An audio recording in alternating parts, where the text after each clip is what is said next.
In Odisha's Lamp for the Path of Enlightenment,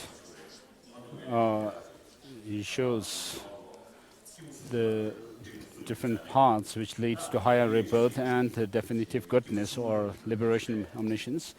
He has been all these practices have been structured into the practices of the three beings with three capacities.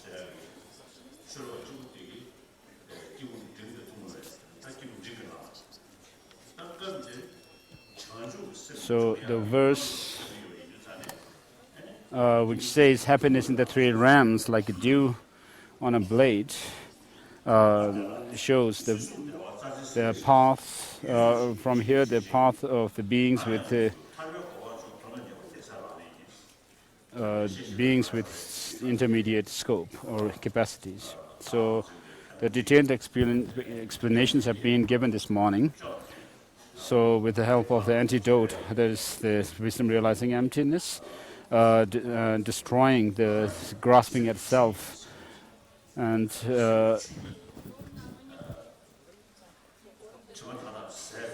making the mind, the suchness of the mind, being free from the defilement, which is called liberation, and this suchness of the mind, or the emptiness of the mind, being which when it is with defilements is called the Tathagata Garbha, or the essence of the Tathagata. And this suchness of the mind with the defilement, when this suchness is freed from all the defilements, with the help of the antidote, what you attain is that of the bodhi or enlightenment. So happiness of the three realms, which are like the dew on a blade of grass, is subject to instantaneous fading away. So it's very fragile, it's transient, and always in destruction. And the psychophysical aggregates, which are the results of these karma and delusions, so long as you have them, you will not have happiness, true happiness. And therefore, to strive for the supreme state of enlightenment, which is that of the pacification of all the defilements, and that never wavers, is the practice of bodhisattvas. And then the next verse, cultivating bodhicitta is the bodhisattva practice, shows that of the practices of, from here it shows the practice of the beings with great capacity, beings of great capacity. So the term Chittotpada, or which is another term for bodhicitta, Semkye in Tibetan, refers to having a very vast attitude, broad-mindedness, rather than thinking of one's own liberation alone. So you think of liberating all sentient beings who are like yourself, under the sway of delusions and suffering. So even those arahants who have overcome the destructive emotions are still left with the cognitive obscurations. And so they are not, because of that, they are not able to see everything, all knowable objects as they are. So in order for this to happen, in order to see all phenomena, the conventional and the ultimate, and in order to be able to help all sentient beings effortlessly, you have to be able to overcome, you have to have overcome both the obscurations, cognitive as well as the destructive emotions. So to have this wish to liberate all sentient beings, or lead all sentient beings to such a goal of enlightenment, of Buddhahood, which is qualified by that of having the being able to help oneself and others completely is such an aspiration or wish is called Bodhisattva. So this is rooted in compassion, as explained earlier. The bodhicitta is complemented by the wish to attain enlightenment and the wish to help other sentient beings. And so in order to have this wish to or aspiration for enlightenment, Buddhahood, you have to understand what that enlightenment is. So generally, you have to understand, be able to understand that the delusions are something which can be put an end to, and generally that it is possible, and particularly that it is possible for yourself to attain that enlightenment. And in order to, you are here intending to help others when you wish for this ultimate enlightenment. And so this aspiration for Buddhahood, which is together with the wish, the primary mind, which is together with the wish for enlightenment, is called the bodhicitta. So both yourself and others do not want suffering, but want happiness, and everyone has the potential to achieve the goal of happiness and overcome suffering, and we all have the same right as well. And so when you think about yourself and others, you are on one individual, single individual, whereas others are numberless, and therefore they are more important. If you give up oneself, if you give up a single person for the benefit of all sentient beings, then it's worth doing that. It is okay. Whereas if you forsake all others just for the sake of yourself alone, that is not right. And so, secondly, when you think of attaining enlightenment for the benefit of others, your main intention or goal is to help others. And when you do that, that enlightenment for yourself comes as a byproduct, as Lama Tsongkhapa says.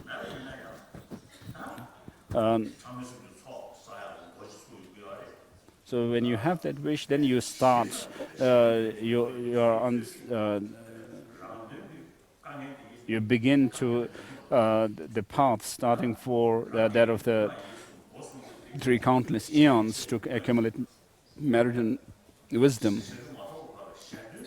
So when you are able to dedicate yourself, your speech, body, mind and speech for the benefit of other sentient beings and do not have any other thought other than helping others only, this is a great courage. And so, as it is said in Bodhisattva Charyavatara, which intelligent person will feel tired of working working to develop this bodhicitta, which overcomes all despairs for oneself and helps others. Otherwise, when you are not able to think like that, then when you see someone better than yourself, you become jealous, and then you also, as a byproduct of that, you only suffer. Whereas if you dedicate yourself only for the benefit of others, if you only think of benefiting others, those fears and hopes will naturally be reduced, although they may not be overcome completely right away, but all the unhappiness, dissatisfaction that you have because of self-centeredness will go away. So the greater your courage to work for the others, then you will be able to help others. You will have more courage to work for others. And so even if you may be a non-believer, if you think of helping others more, you are happier. So helping others is not only about religion, doing some religion. So long as you have a mind, it is true that you should dedicate yourself, think of helping others. So wherever I go in the world, whoever I meet, I always say that, of course, everybody has the right to, whether they want to practice religion or not, which religion they choose, they have the right to do so. And everyone wants happiness and not suffering. So no one can actually make the whole world free of suffering. Not the Buddha, nor Jesus Christ, and the great teachers, founders of the different teachers who have come in the world. No one has been able to eliminate all the suffering in this one's environment. So although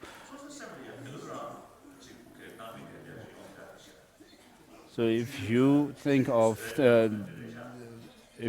bodhicitta, then whatever may be happening in the world around you, you will not be disturbed. As Bodhisattva Avatara says, you will not find a leather enough to cover the whole land, but you will be, once you cover, if you're able to cover your feet with leather, that will be the same as covering the whole land.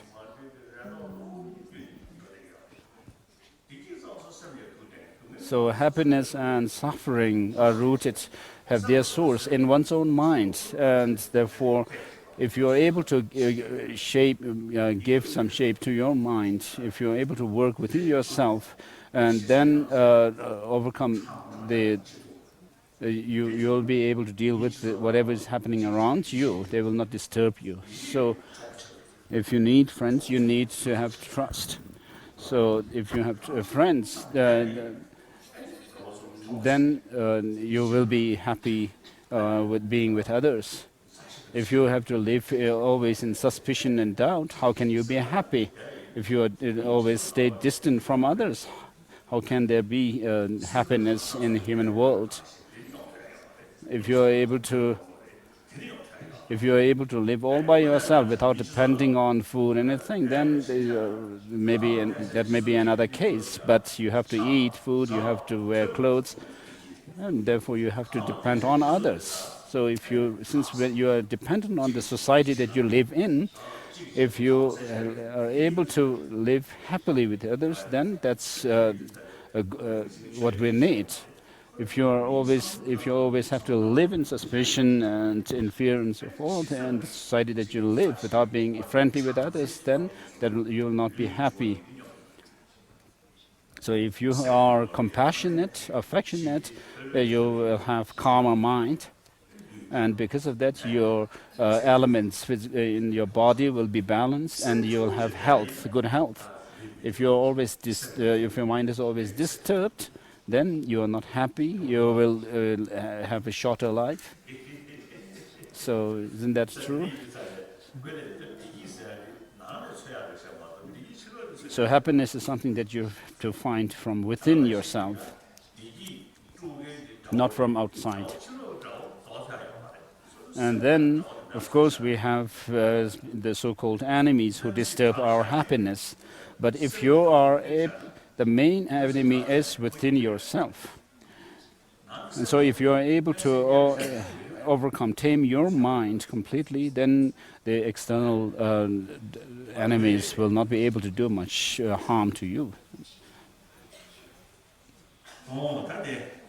Even if the whole world may arise as enemies of yourself, they will not be able to harm you. The next verse, from the beginningless time your mothers have cherished you. So, and the next one, all suffering comes from yearning for your own happiness. The perfect Buddhas are born from the intention to benefit others. Therefore, to truly exchange your own happiness for the suffering of others is the practice of Bodhisattva.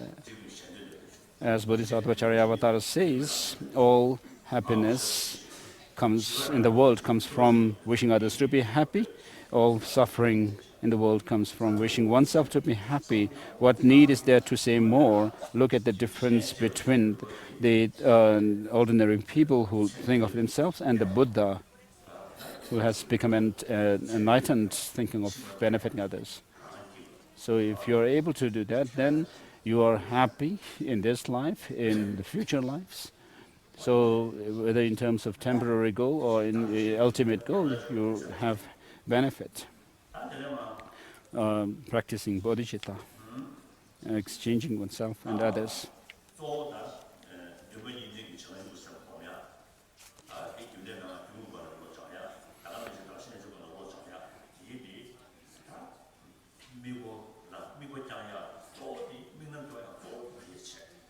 So you have to make the cultivation of bodhicitta based on the 7-point cause and effect instruction, or exchanging self and others, the main practice.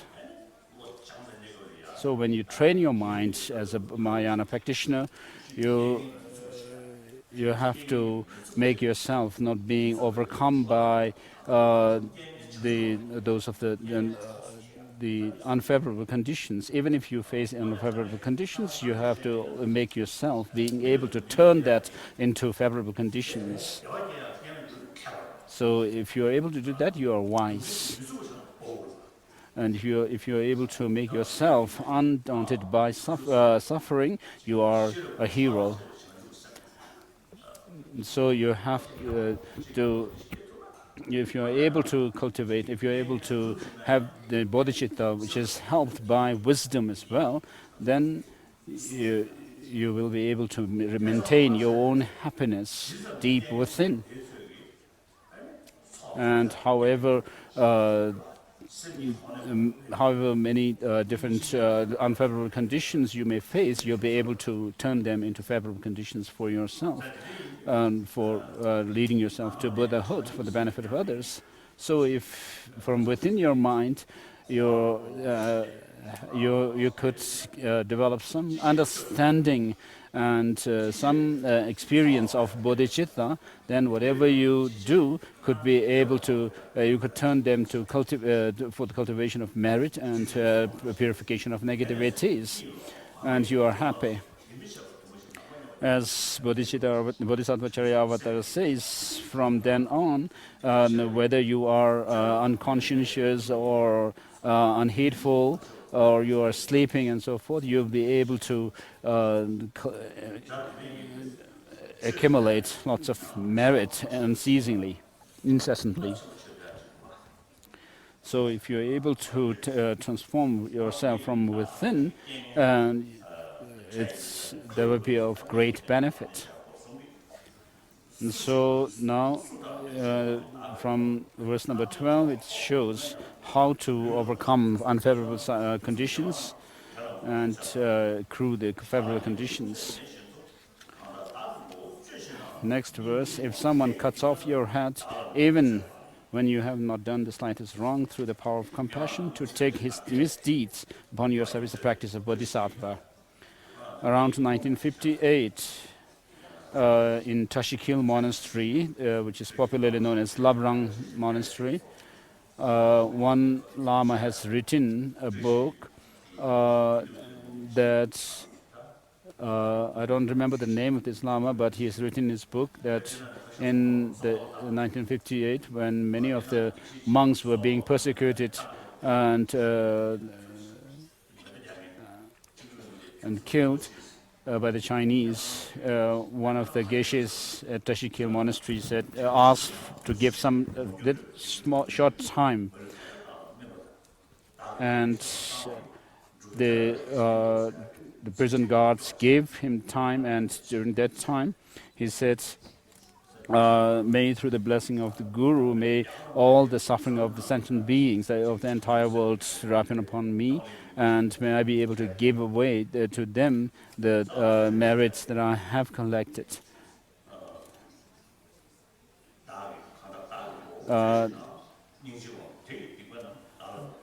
So after having made that prayer from Lama Chöpa, then the Chinese prison guards shot him to death.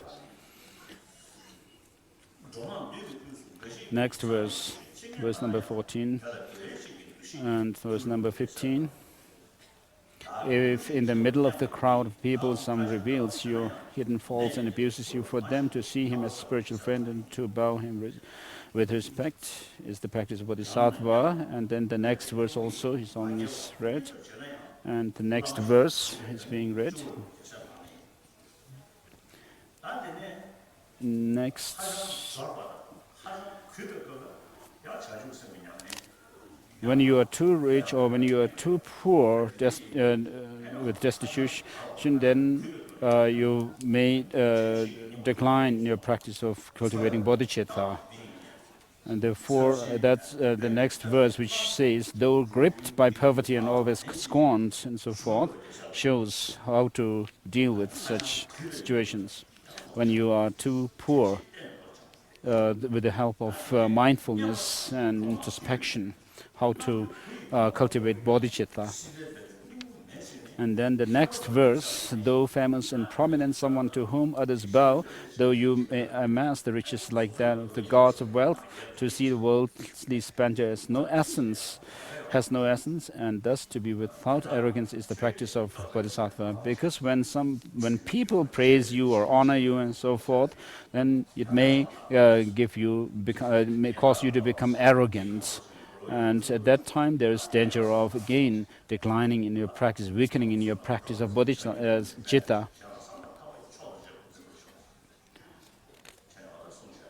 So, as in the 8 verses of mind training says, may I hold others supremely as supreme all the time. You have to be able to do that when others praise you and you become famous and so forth. And then the next verse, if you have not pacified the enemy of your own anger, combating outer opponents will only make them multiply. This verse shows how to counter those of attachment and anger. And then the next verse, sensual pleasures are like salt water. The more you partake of them, the more your craving will increase. Therefore, when something arouses attachment, abandon it immediately is a practice of Bodhisattva. And then the next verse, all appearances are your own mind. From this verse, what is shown is that of the meditation or cultivation of wisdom of emptiness. The ultimate bodhicitta. So the first 2 lines, all appearances are your own mind, and mind itself primordially transcends all mental fabrications. What it shows is that all the outer external appearances, the objects, are, to interpret it according to the mind-only school, it says all the objects transcends all mental fabrications.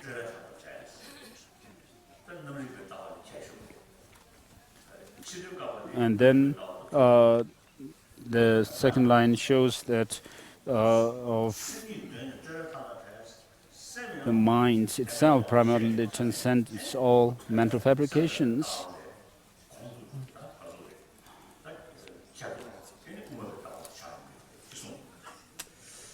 So it can be interpreted according to mind-only school as well as a madhyamaka, when you talk about being free from all fabrications.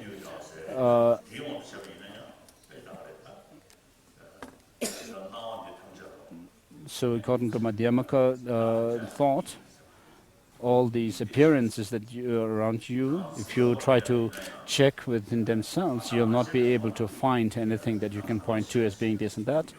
And similarly, in the mind, the internal world of the mind, which gives rise to, of course, our pleasure and unpleasant experiences. If you try to check within the mind, then you will not be able to point to something as being the mind itself. Then you have within the mind those of the sensory and mental consciousnesses. Within the mental, you have those of the waking state mind, and then the dream state mind, and then deep sleep state mind. And then there are those of the gross and subtle levels of mind.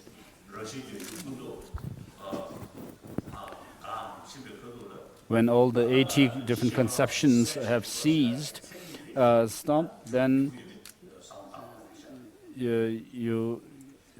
it's questionable whether this the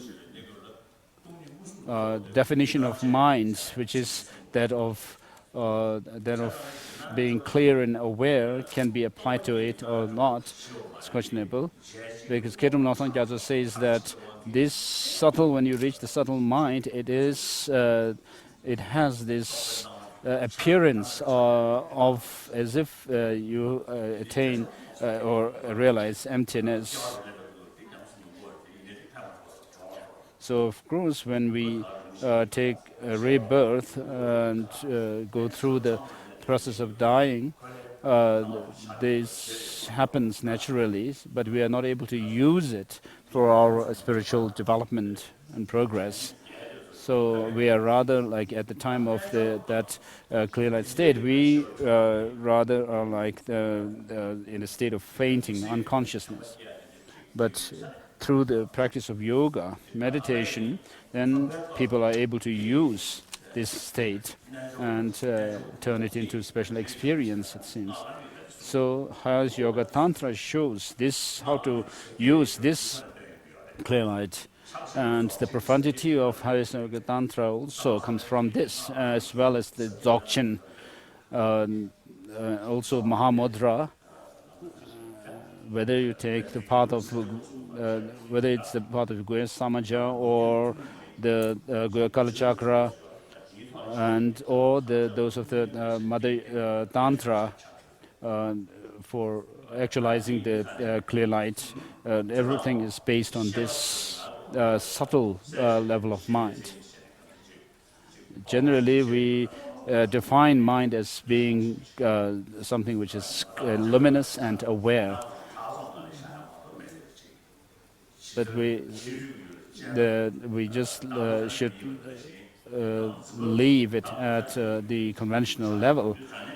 So whether it's the external world or the internal world of the mind, if you try to find and analyze and find them, then you will not be able to point to anything as being the external world or the mind itself.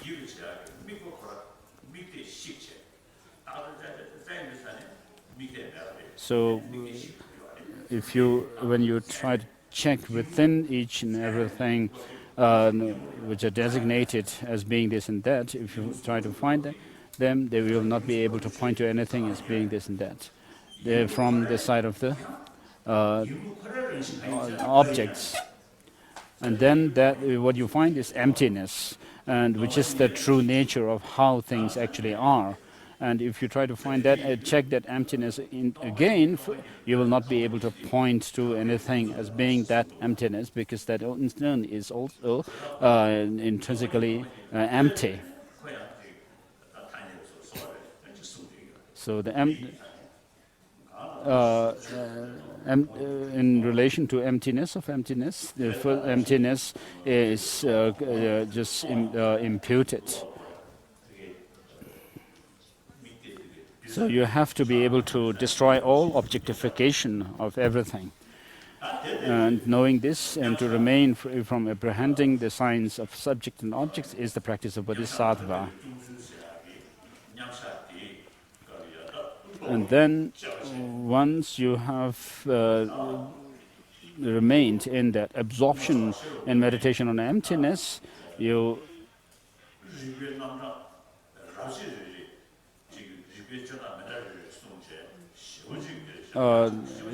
in the Mula Madhyamaka Karika, there are multiple reasonings. In each chapter, multiple reasonings are used to establish emptiness. And there are many different reasonings, such as the Tetra Lama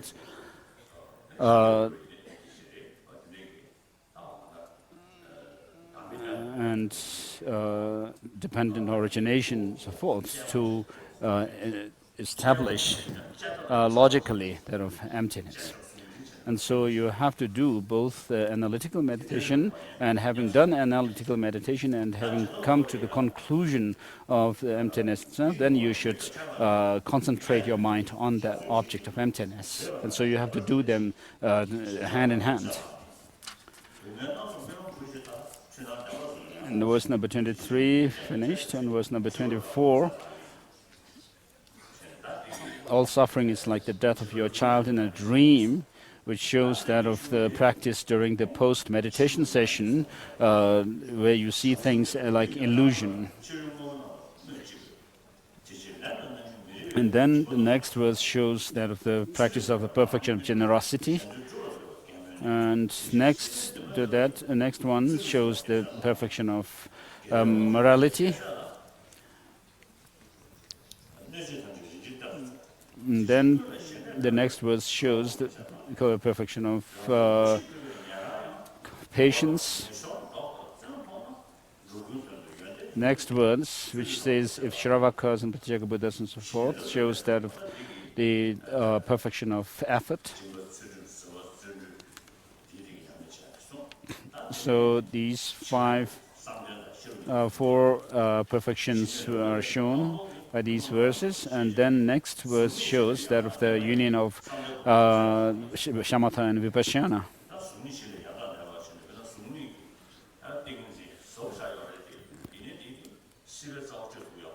So although the concentrations at the of the formless realms are very powerful, they are not able to cut the root of samsara, and therefore you need this understanding. Here the cultivation of shamatha or concentration is not so much for the sake of the shamatha itself, but in order to cut the root of samsara, and therefore to develop or cultivate that of the wisdom realizing selflessness, leading us to that of liberation. And with regards to cultivation of the calm abiding, of course we find very clear explanation of it in the Lamrim Chemo of Jetongkapa. And if you go to Indian sources, it is clear in the middle stages of meditation. Is this Kamala Shila's middling stages of meditation translated in Russian? So you have to in this text you find very clear explanation of cultivation of this calm abiding concentration.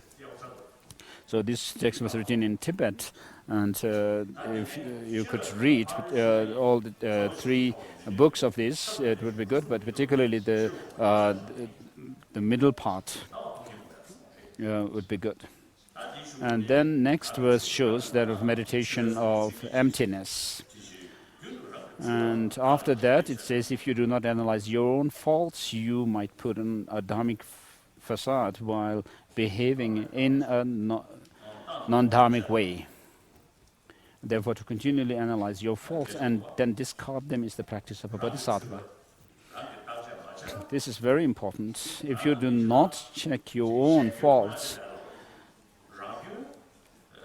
it's very easy for us, ordinary people, to see others' faults, however small they may be, but one is not able to always blind to one's own faults, which may be as huge as a mountain.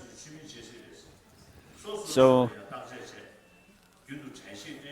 says if you do not analyze your own faults, then check your own faults, then you might put on a facade, dharmic facade, while behaving in a dharmic way. So if you are a monk, you should remind yourself of being a monk, Gyalong Getsu, or you may think of yourself as, remind yourself as a follower of the Buddha. Otherwise, you may think that you are a practitioner of a Dharma, and you are a Gelong or Lama, and in my case, the Dalai Lama, and so forth. Then you might turn the dharmic practice into non-dharmic ones. And so therefore to continually analyze or check your faults and then discard them is the practice of Bodhisattva. next verse, if compelled by your own afflictions, you speak of faults of others bodhisattvas. As it is said, when you are amongst others, many in a gathering, you have to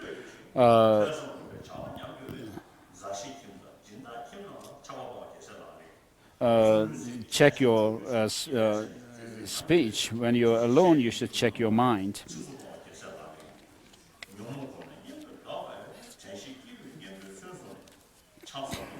And then the next verse.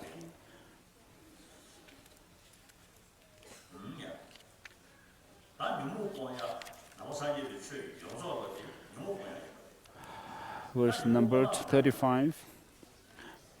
There are many different ways of overcoming our destructive emotions.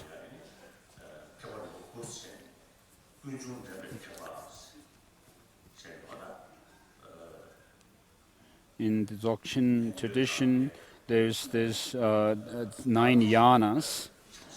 So first is that of the Shravakas and Pratyeka Buddha yanas, and the Bodhisattva Sutra yana are called. There's three. There are these 3 vehicles.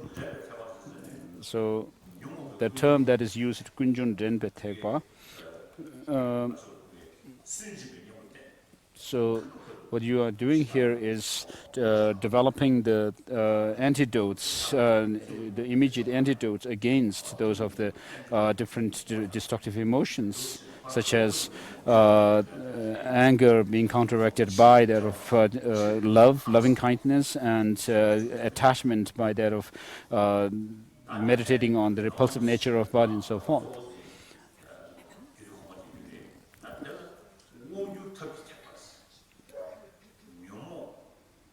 And then there are the tantric parts, where the term that is used in the Dzogchen tradition is Wangyur Tapki Thekpa, the skillful means of gaining mastery in skillful means, which refers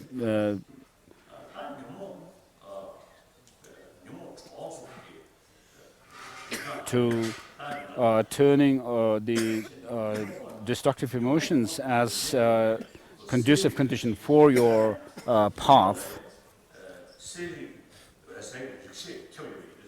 Because all the destructive emotions themselves, because there are the nature in the nature of mind, there is this luminous nature in them.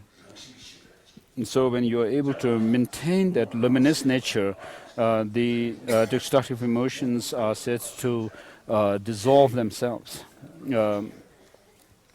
And so there is such a method of overcoming the delusions. So therefore in Tantra you find mention of taking desire and anger into the path.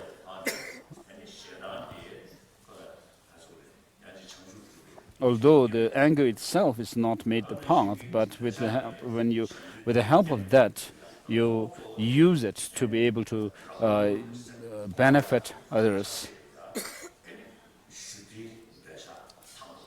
And similarly, the desire is taken the path in terms of generating the blissful experiences by the dissolution of the bodhicitta.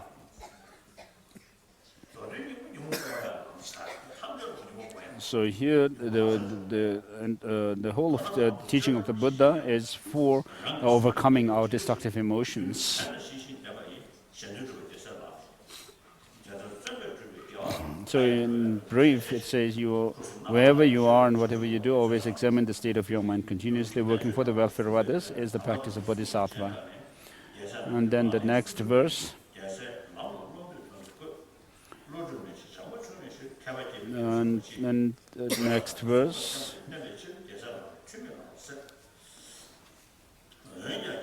And after that, verse after that.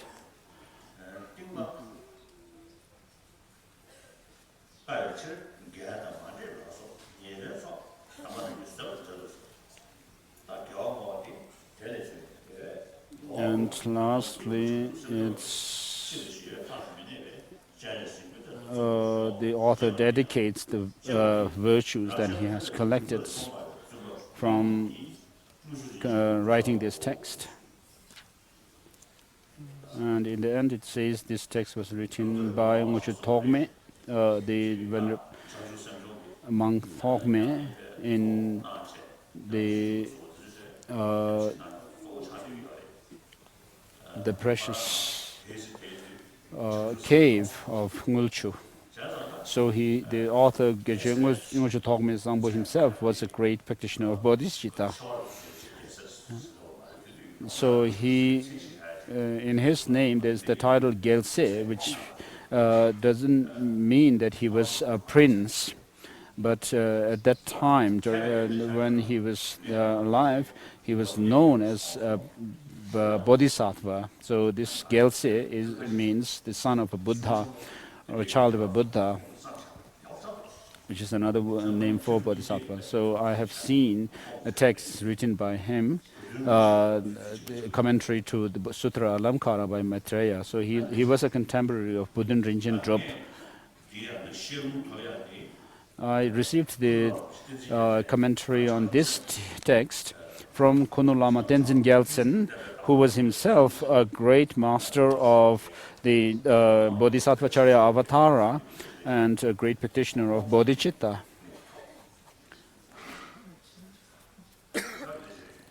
So this is all about the 37 practices of bodhisattvas.